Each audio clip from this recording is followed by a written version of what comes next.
Bati. Wongso Bati. Kula Kanjeng. Ini jeneng sira nyandhek marang laku. Duh Kanjeng Adipati Rangkala. Tindak dalem hanyarengi wonten sawer ingkang medhot margi Kanjeng. Perlu.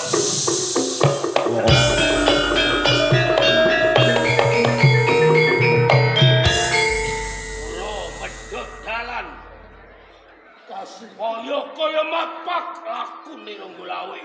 Nalikane Longgolawe arsa magut yudha ana ing ranenggon. Kaesane po kepiye Wongso Bati? Duh Kanjeng Adipati. Sok adaanipun menawi wonten priyayi agung ingkang katemben tindakan lajeng mrebeki sawel ingkang medhot margi. Wertinipun badhe nemahi bilai. Baik.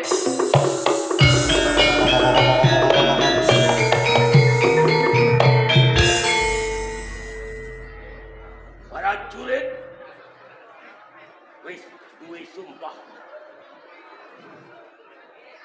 Tinimbang bali kapilaur mati. Sejan maneh timbang bali kapilaur mati kae sumpahe Longgolawe. Wongso Bati ngadeg tunggol ke tunggol logo gelak laku ing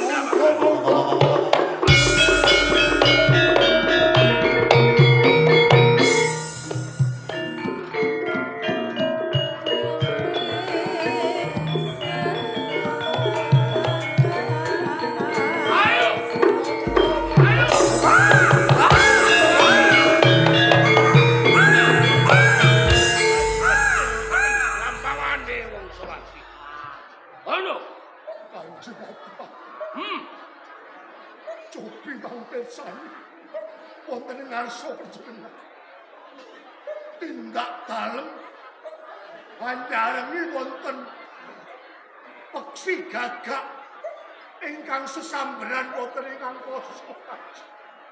Boy.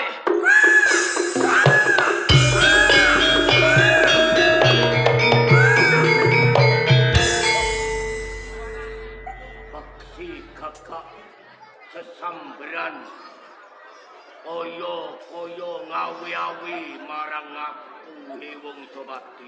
Kasih mugian Kanjeng. Aku kepengin nyuwun pirsa marang sira. Kae pralambang apa Wongso Bati?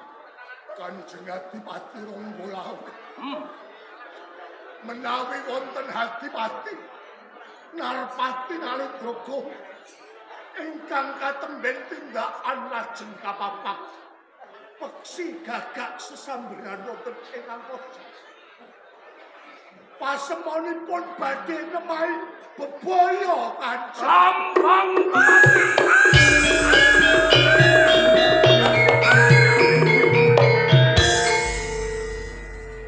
Ajeng. Tunggul naga tunggul ki ana ing Sendika Kanjeng. Longgolawe ora racut nanging Longgolawe tetep bacut.